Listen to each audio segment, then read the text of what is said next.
This isn't Miami, this isn't Atlanta, this isn't a cartel hub. It was a terrible scene, the worst I've ever seen in my life. She fought like a real hero for her kids. They were doing their homework when they got murdered. They were stacked on top of one another, and the tub was full of water. You can't drown children while you stare into their gasping faces without being the devil, you know? Why would someone want to kill children? Do you have any idea why someone would want to do that? Just being a black man inside of a small room with two white guys with guns, kind of scared, intimidated a little bit. That guy really hates women. Maybe a woman might get under his skin. She's asking the same question over and over. Be quiet. No, she's... Be quiet. What it says on the back of this envelope is death before dishonor. Did you end up directing associates of yours to kill Brandi Peters? Yes, sir, I did. He's a crazy person, so I don't know how much of his story is true. But you had this girl killed. You don't remember what she looked like? No. Not at all. This ain't baby mama drama stuff. This is the most heinous, violent offense in the history of Tallahassee. Your wife is in a bar. You said she's unresponsive. This is what he's going to tell you. How to get out of that situation. And I grabbed the gun. Trying to find the first place to put a body. No, sir. The only thing they could do was kill him. You want to say anything? We, the jury, and to find the defendant.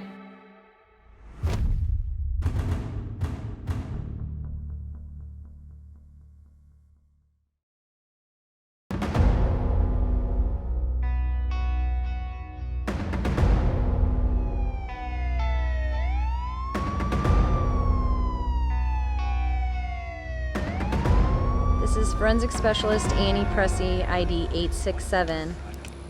It is Saturday, November 20th at 2:45 p.m. We obtained a search warrant. We entered a police evidence video of what had once been the happy family home of Brandi Peters. It was a terrible scene, the worst I've ever seen in my life. Brandi Peters was shot several times in various parts of the home, starting in her bedroom. She was able to escape the bedroom, get into the foyer and out the front door, dragged back into the home, and was beaten to death. She fought with great passion. She took shot after shot after shot with all kinds of blunt objects, bats and gun handles and crowbars. She fought like a real hero for her kids. As we continued to go through the house, we entered the bathroom, and that's where we found the remaining victims inside of the tub.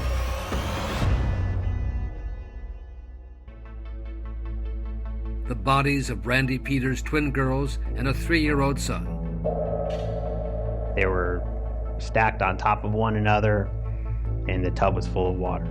Javante, the youngest, had been drowned. One of the twins had also been drowned, and one of the twins had been shot. The crime scene video told the story of the chilling last moments of the lives of Brandi Peters and her 3 children. Some were in their pajamas, some were still in their daytime clothes, sometime after dinner but before bed. In the home, there was the books of the girls that was there in the crime scene in the middle of the living room. They were doing their homework when they got murdered. Detectives scrambled to understand why Brandi Peters and her family had been targeted, ruling out robbery. She was not living a lavish lifestyle that would indicate that. She was in Section 8 housing, didn't own her own property, pretty much had no money. There was foreign DNA under Brandi's fingernails from scratching.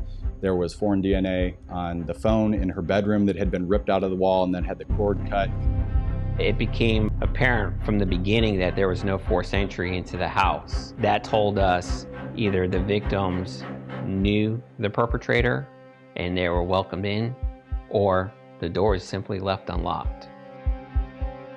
And soon police began the sad task of notifying the next of kin, including Brandi's boyfriend, Henry Segura, who already had heard rumors from a friend.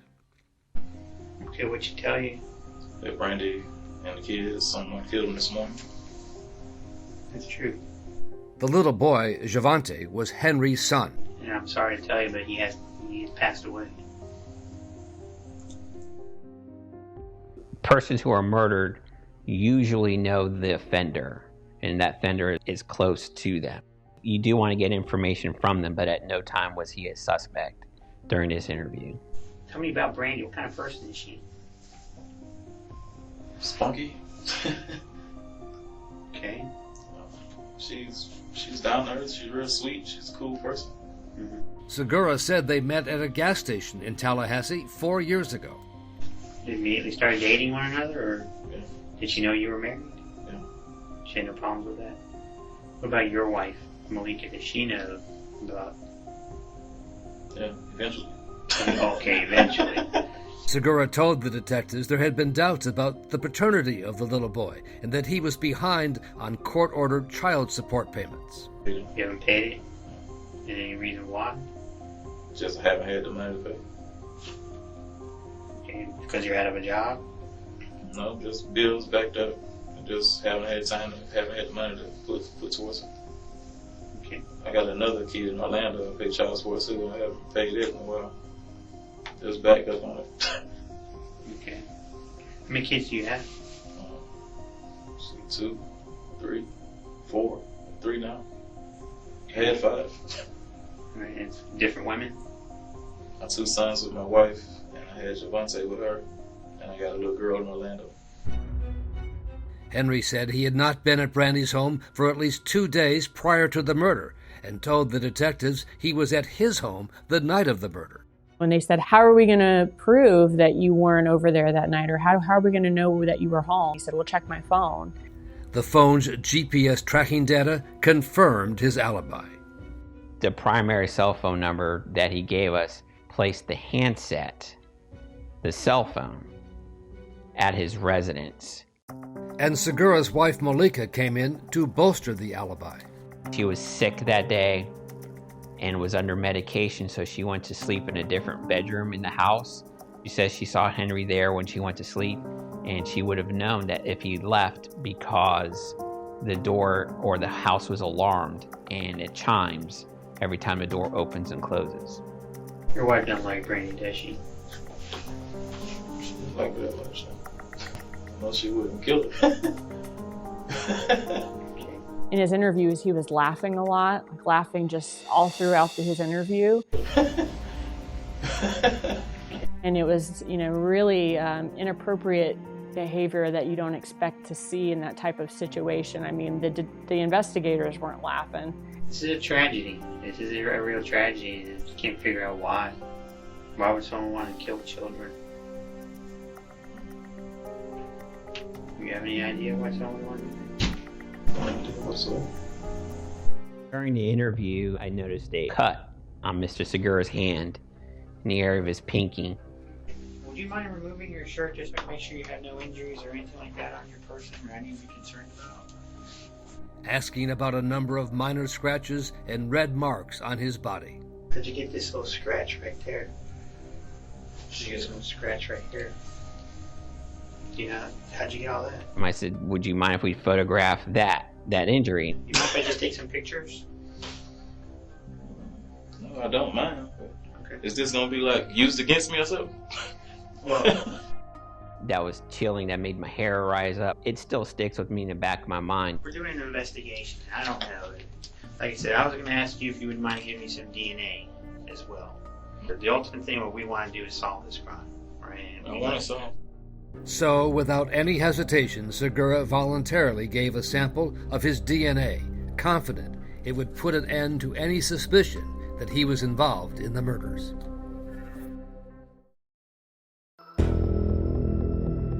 Tallahassee's a bigger city that got a small town feel. This isn't Miami, this isn't Atlanta, this isn't a cartel hub. But in the world of crime, Tallahassee, the Florida state capital and home to Florida State University, is certainly on the map as the place where an infamous serial killer roamed free for too many years. Ted Bundy left his mark here in Tallahassee. So the unsolved murder of Brandi Peters and her 3 children had people here worried. There was pressure from the public to find out what happened and to get this case solved. There was no shortage of leads to follow. Among the items discovered in Brandi Peters' home was a series of cryptic letters from an apparent one-time boyfriend that shed new light on her background.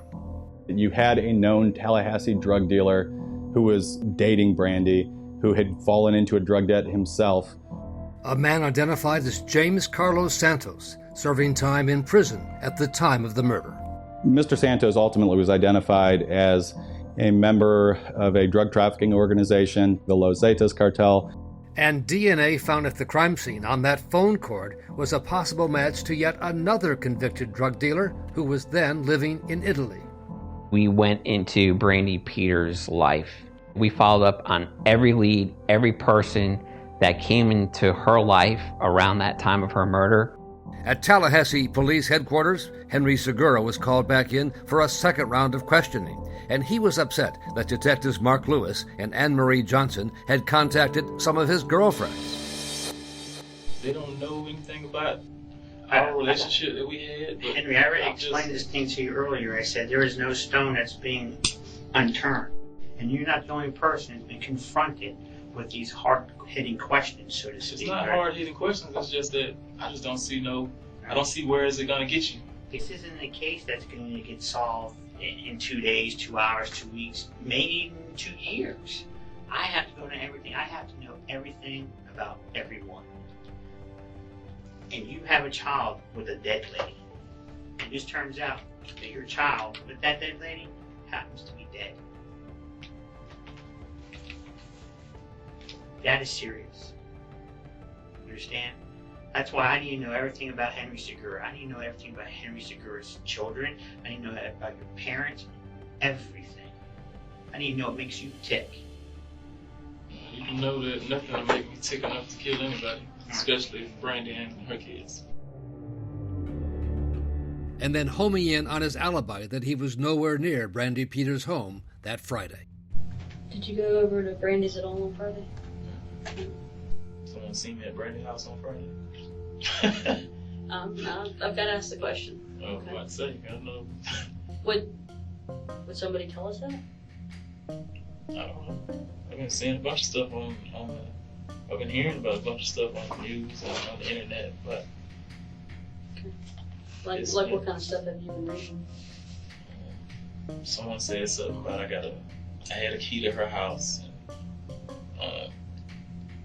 I couldn't afford to pay the child support, so I killed her before my wife would find out about her, because my wife didn't know about her, and just a bunch of stupid stuff. But in fact, in the 10 days since the first interview, detectives learned that Henry owed almost $20,000 in child support to Brandi, and the state of Florida was about to garnish his wages. The mother of the child is taunting him and saying, "You better pay me my money or you're going to be in jail." Which was completely against everything he told me in the initial interview, where he told me that the two of them get along fine and that she's okay with him making child support payments when he can. And that's not all that he failed to disclose. Let me ask you this. My cooperation. What's your other cell phone number? I don't have no other cell phone. You got a second phone. You do have a second phone. I know you have a second phone. Okay. I'm 100% positive you have a second phone. The only thing I don't know is why you don't want to tell us about the second phone. His secret cell phone records showed that his location was consistent with being at Brandi Peters' home the time that these homicides would have happened. What happened on Friday? Talking about Brandi? Yes. I didn't have anything to do with whatever happened with Brandi. You were there Friday. Okay. I was at her house Friday. You were there Friday. How you figure this? Okay. I'm telling you, you were there Friday. Okay. You can't think that when something like this happens, that they're not going to find evidence. Okay. You can't think that. We have to get past that. There's no question here. Okay. We have to get past that. Okay. At that point in time, Henry Segura became a suspect. I don't understand. Okay. I didn't kill Brandi and my kid and her kids. You were there. Okay. What did Brandi do to hurt you, to upset you? Nothing. Just it. Nothing. You wasn't upset with each other or nothing. You were there. We have to get past that. Okay? You were there. I wasn't there. You were Not there. Friday. No, I wasn't. We just kept on revealing lie after lie. He was definitely being evasive. Didn't want to provide information. So one last try to get a confession, as Detective Lewis and his partner tried a softer approach. I don't believe that you're an evil person. I'm not. And from what I'm gathering about Brandi wasn't the nicest of people. Okay? I've talked to other people about her. She had no problem, like you said. She didn't hold her tongue for anybody. All right? She said what she thought. There was no filter. She had no qualms about ruining other people's lives. She had no qualms about ruining people's marriages, about ruining their relationship with their kids. She cared about what was for her and what money she was going to get. I understand all of that. I empathize with you. I do. What you empathize with me for? Because I can understand the position that you're in, that she placed you in. I wasn't in no position. Well, I just had to pay some child support. No confession, still defiant, and not enough evidence to charge him. Henry Segura walked out of the police station in Tallahassee a free man, through cooperating, and now looking for a good lawyer who would believe his story. You have to have a special kind of evil in you to do something like this. It makes the hair on the back of your neck stand up if you have a sense for it. And I just couldn't sense anything like that with Henry. For me personally, I knew when I finished my interview with him, he didn't commit the offense.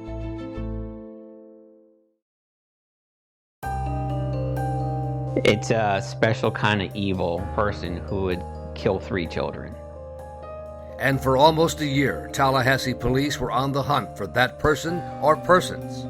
This is probably one of the most detail-oriented investigations that I've ever seen. And authorities could not ignore the possibility that the murders of Brandi Peters and her 3 children were some kind of drug cartel hit, as her one-time boyfriend, James Carlos Santos, had claimed from his prison cell. James Carlos Santos claimed that he was a member of a criminal organization and that under his direction, Brandi Peters was running drugs for him. And his allegation was that Miss Peters was skimming cocaine from him. When he became aware of it, he ordered her and her family to be murdered. He did have contact via letters and emails with Brandi Peters, where he was asking her to marry him. Maybe in his mind, the two of them developed a relationship. The investigation showed that was not true. And Detective Lewis learned that it was not the first time that Santos, from prison, had claimed responsibility for a number of other crimes. James Carlos Santos was evaluated by a psychiatrist, and during that evaluation, it was shown that Mr. Santos is delusional, the pathological liar, and simply cannot be trusted. But there was still that other possible drug connection, the DNA found on the phone cord, a possible match to a convicted drug smuggler found living in Italy. He agreed to meet FBI agents at the U.S. Embassy in Rome.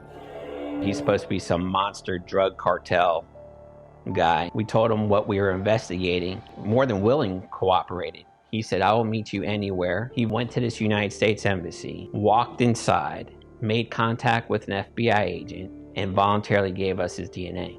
That sends information to me that this person's not involved. His DNA and that of 4 others in the National Criminal Database were all potential possible matches. Each one of them were eliminated as potential suspects, either through incarceration, dead, things along those lines, or alibis that played out and stuff like that. The final step in the investigation of the cartel hit theory was the significance of a spade shovel discovered at the crime scene. The argument was that the Mexican cartel's calling card is a spade.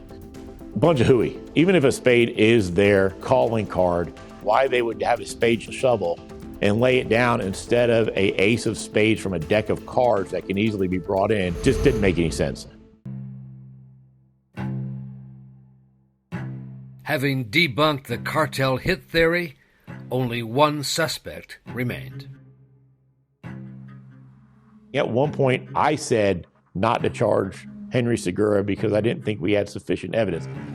We bat this around a lot and take this responsibility very seriously in bringing charges against somebody, especially something as severe as homicide. In the end, for prosecutors, the $20,000 in back child support seemed to be the motive. He didn't pay. He was going to get put in jail. So we believe that it was all of those things that caused him to snap. Even if he only killed Brandi, the only way that he would get out of paying this child support was if Javante Segura died. If Brandi died and not Javante, he would still be on the hook for the child support. And the prosecution theory went, the two twin girls were just in the wrong place at the wrong time. I don't know that he was necessarily trying to kill Tamaya and Tanaya. They were supposed to be at their grandmother's house, but when he went into the home, they unfortunately became victims of the plan as well. A Tallahassee man has been arrested in the brutal murder of 27-year-old Brandi Peters and her 3 children. Henry Segura was located in Minnesota and has been charged with 4 counts of first-degree murder. And the key to bringing the case had been Segura's repeated lies to detectives about his alibi, his second phone. They didn't get one additional piece of evidence after that interview. The entire case was fundamentally based on the fact that he lied to him. And that's it. That's why it's either better to talk with a lawyer who can tell you whether to tell them the truth or not, or just don't talk. Hours after being arrested, Segura called his wife Malika from jail. All she wanted to talk about was his philandering. You're going to get out and you're going to be with her. And I'm the one that gave up the most. You don't understand how much I love you, but you don't care because you love her. I'm just an afterthought. Why don't we just worry about me coming home right now? Because I wanted to know you want to be with me. What difference do it make? Because I'm suffering. I'm sacrificing so much. You know what that makes me feel? Huh? No. All I know is I gave up my life for you, and you chose someone else. And now I got to serve you a new life. Looking like I gave up mine for you. Huh? It was looking like I gave up mine for you. I can't understand you. It's looking like I gave up mine for you. He was essentially saying he's screwed and he is going down for murder and going to spend the rest of his life in prison. And he did it for her. But as the case was set for trial, Henry Segura's lawyer had a plan, a risky strategy he had used successfully before. I put 44-time convicted felons on the stand and had the jury find them not guilty on the basis of their own credibility. I swear affirm testimony about giving this case speech. And that was the plan he had to win the case for Henry Segura. You have to be totally honest and forthright, and that includes putting the defendant on the stand, no matter what that risk is.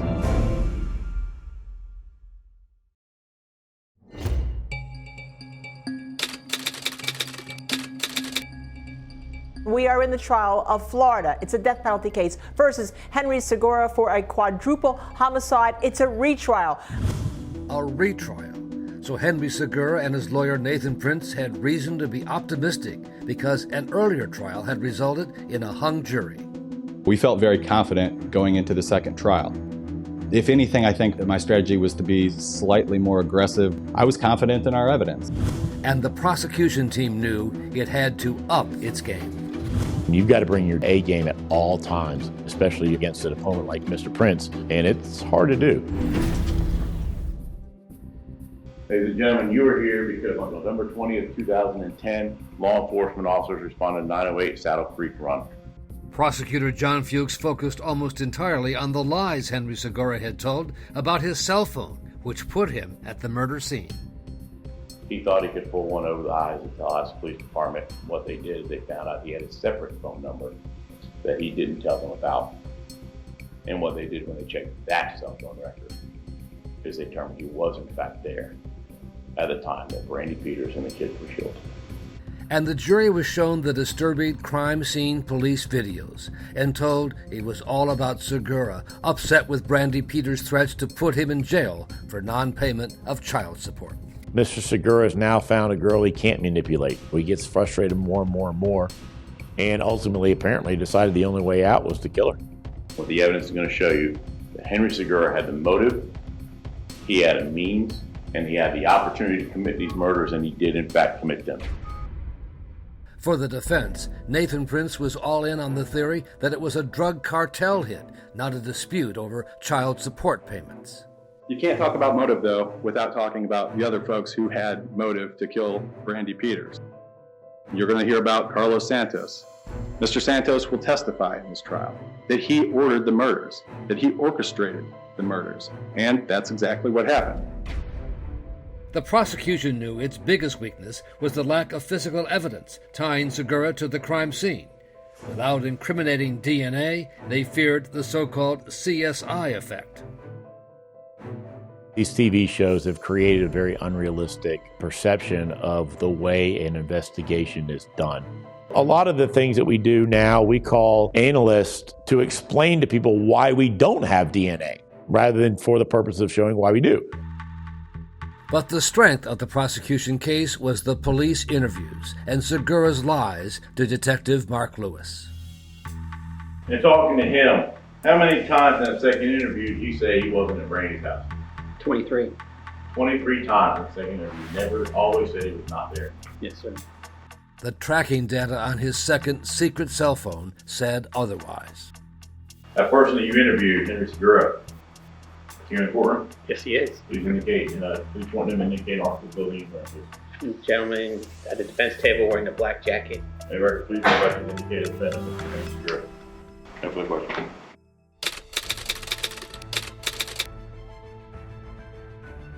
We're going to be back live this morning in what should be an absolutely incredible day in the retrial of Henry Segura. Convicted felon James Carlos Santos was brought from prison to testify for the defense. Did you know Brandi Peters? Yes, sir. How did you know her? I met her around 2000 or 2001. Okay, and what was the nature of your relationship with Ms. Peters? She transported narcotics for me. The reason I put Carlos Santos on the stand is because narrative matters. You got to give the jury as much of a narrative as you can. Did you end up directing associates of yours to kill Brandi Peters? Yes, sir, I did. And why was that? She had stolen money and drugs. So why now are you willing to take the stand and admit under oath in open court that you directed these murders to take place? Well, because I'm on an active yard in the U.S. penitentiary, and being known as someone who stole from a cartel, and I'm on the compound with them. In fact, one of them was my roommate. So that could be very dangerous for me if I didn't. Did I not promise fireworks at the beginning of the day? Did I not say that this was going to happen? His testimony made headlines, but on cross-examination, Santos had a hard time remembering simple details about Brandi Peters. How tall was she? I don't remember, sir. You don't remember how tall she was? Was she taller than you? No. Was she shorter than you? I don't remember. Don't remember how tall she was either? No. This was a long time ago. So. Sure, but you had this girl killed. You don't remember how old she was? You don't remember what she looked like? No. Not at all. This girl that ran drugs for you all these years. You don't remember what she looked like? You don't remember how tall she was? I just told you what she looked like. She was a dark-skinned black woman. But I think the biggest thing is he said he's known her for 10 years before she died. That would make her about, 16 or 17? Driving across the country to make contact with some Mexican drug cartel persons, and they're going to load your car up with cocaine and you're going to bring it back. Brandi Peters didn't have her own car. She was a child at the time. Even Segura's lawyer knew Santos and his testimony had problems. You know, he's crazy. He's a crazy person. So I don't know how much of his story is true. He's lied about a lot of things.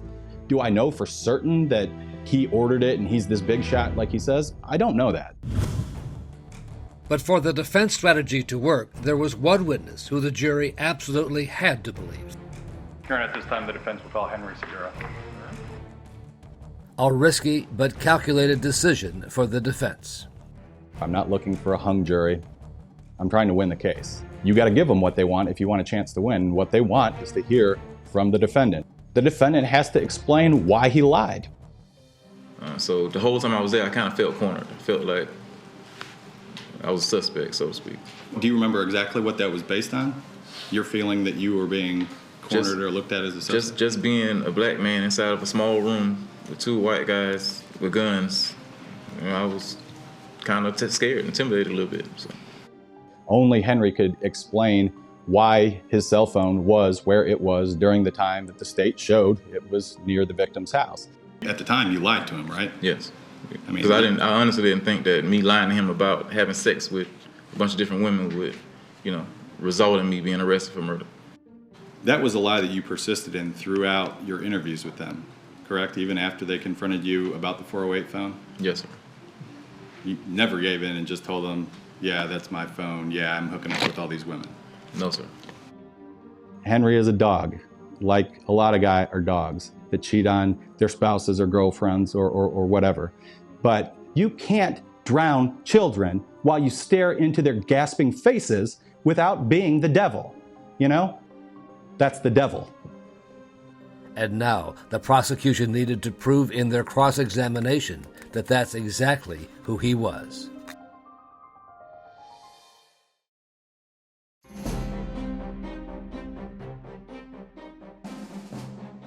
Henry Segura is back on the stand. He is subject to cross-examination, having finished his direct testimony this morning. Prosecutor Sarah Dugan got the assignment from her boss to handle the cross-examination. Someone said, that guy really hates women. Maybe a woman might be better able to somehow get under his skin. Maybe, Dugan should do the cross. Starting with his dispute with Brandi Peters over child support payments. You say no. We never had an argument about child support. You said that, didn't you? Yes. That's not true, is it? Of course not. No, it's not true. And then exposing one lie after another. And that was a lie? Yes, ma'am. So you were lying to police? Obviously. Sarah is like a methodical cross-examination robot that just sets it up, knocks it down, sets it up, knocks it down. And that's just a perfect stylistic matchup for someone like Henry. You lied to your wife repeatedly. You lied to the rest of your family. You lied to your girlfriends. You lied to the police multiple times over the course of interviews. And, you lied to God too, right? When you made all of your promises to him. Yes. And yet you're asking this jury to believe everything you have to say today. Yes, because in the process of me lying and doing all these lying, I had a whole lot of time to sit down and think about all the mistakes I made, all the kids I had outside of my marriage, and I've learned how to right my wrongs. He's getting nervous and realizing he's not able to keep his story straight. At one point, the judge even interrupted as Segura and the prosecutor went back and forth. We was arguing about, she know I killed my son. We're gonna arrest you for killing your son, and I hung up on him. So your testimony is that you told police in this case over the phone, Investigator Johnson. Wait a minute, don't interrupt her question, Mr. Segura. Let her finish her question. She's asking the same question over and over. Be quiet. No, she's... Be quiet. Now, she asks you a question, you wait till she finishes I'm a grown man. And then answer it, okay? Yeah. And she won't interrupt your answer either, because a court reporter can't take down two people at once. Is that clear? Sir? Yeah, that's very clear. All right. You felt the whole room tense up. And I felt the jury tense up. That really gave them an opportunity to see what a bad temper he has. What we saw right there, you have a little bit of a temper, right? I'm getting aggravated. You keep asking me the same questions over and over like you're expecting a different answer. If you would react like that to a judge just saying, hey, wait for her to finish her question before you answer it, like how would he react to this woman who's trying to take his money for a child that she's taunting him about and saying isn't his? You told your attorney that you didn't commit these murders. I told the world I didn't commit these murders. Okay. Why wouldn't you? You say, why wouldn't I? Right. Because I have no reason whatsoever to kill my son or those twins. Neither Brandi. So you just have no reason to do it? No reason whatsoever. I wouldn't. What would I kill a child for? Okay. Let alone children.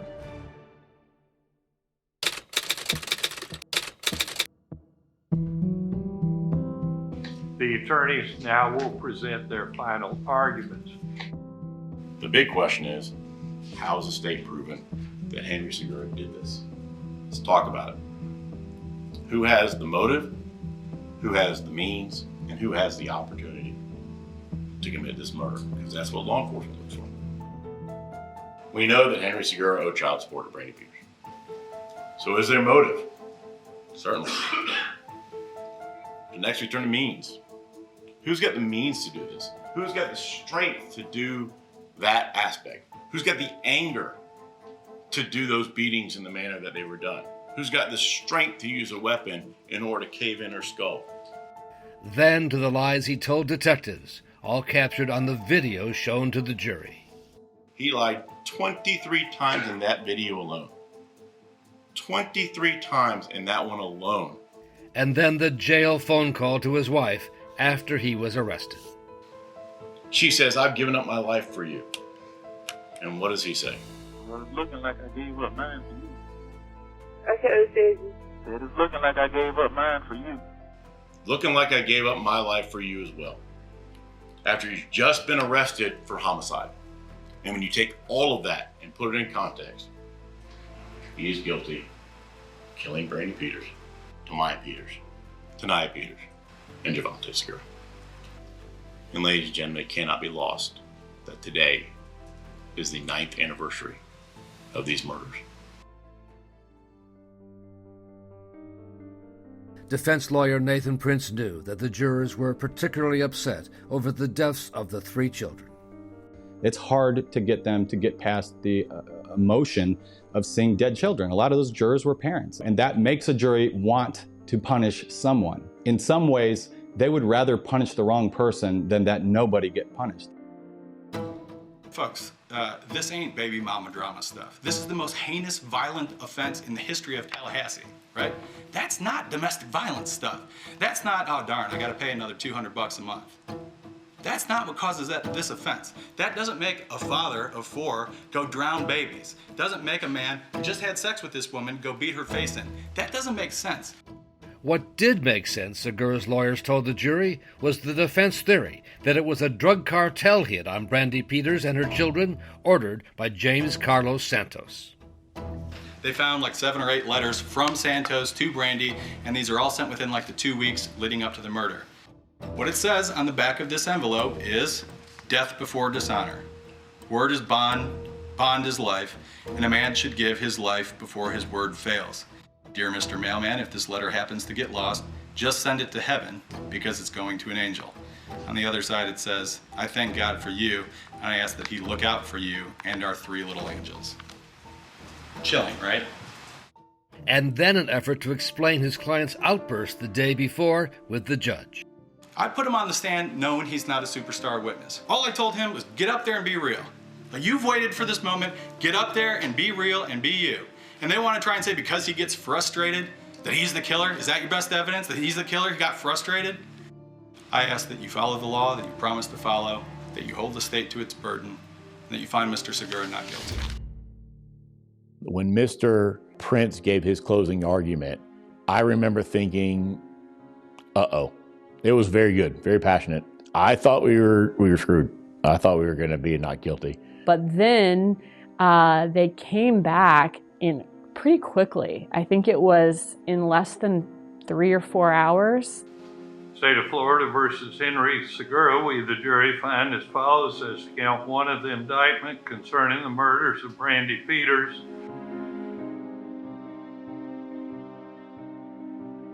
The jury finds the defendant is guilty of first-degree murder. As to count 2, the defendant is guilty of first-degree murder. As to count 3, we, the jury, find the defendant is guilty of first-degree murder. As to count 4, we, the jury, find the defendant is guilty of first-degree murder. It's been dated and signed by the foreperson. It was surreal. Quite frankly, I can feel it right now. You get lightheaded, you think, holy crap, we did it. And of course, the sadness that the only reason you're there is because 4 people lost their lives. The moment that Henry snapped at the judge. She asked you a question. Who you pointing at? You wait till she finishes. I'm a grown man. I think that gave them the excuse that they were looking for to say, yeah, that's the guy, we can punish somebody. That was the moment I think we probably lost the trial. But now even higher stakes, as the jury would decide whether Segura would get the death penalty or a sentence of life in prison. This is not a case of a single murder. It is a multiple murder. It is a murder of a family. It is a murder of children. But then a surprise, as the defense came up with an unconventional and aggressive strategy. Frankly, we were hoping for a death verdict because, as you can probably tell, I'm pretty cynical about the entire process and know that you don't get the same attention from appellate courts without a death verdict on the table. And Henry and I talked about that, and we talked about what a psychotically aggressive strategy that was to invite a death sentence. We believed the best way to protect him was to invite a death verdict. Do you wish them to make an argument in opposition to the death penalty? No, I didn't. And what is your thinking on this? I'm thinking that whoever's responsible for these crimes deserve the death penalty. If they feel I'm guilty, then they should sentence me to death. So you understand by taking this action, it's going to increase the likelihood that the jury will come back and recommend a death penalty, and that ultimately I would order a death penalty if they so recommend it. Yes. And that's what you want to happen? Yes. The jury did not take long to make its decision on how Henry Segura should be punished. We, the jury, unanimously find that Henry Segura should not be sentenced to death as to each of the 4 counts. Not sentenced to death, but life in prison. Exactly what Henry Segura did not want to have happen. A surprise outcome that denied Segura what his lawyers thought was his best shot at appeal. I don't know if the life sentence was reflective of doubt or if they just did it to screw us, because obviously we were inviting a death sentence. Justice in its own way for the murders of Brandi Peters and her 3 children, condemning Henry Segura to a life behind bars without the possibility of parole. If there's nothing further, we'll be in recess.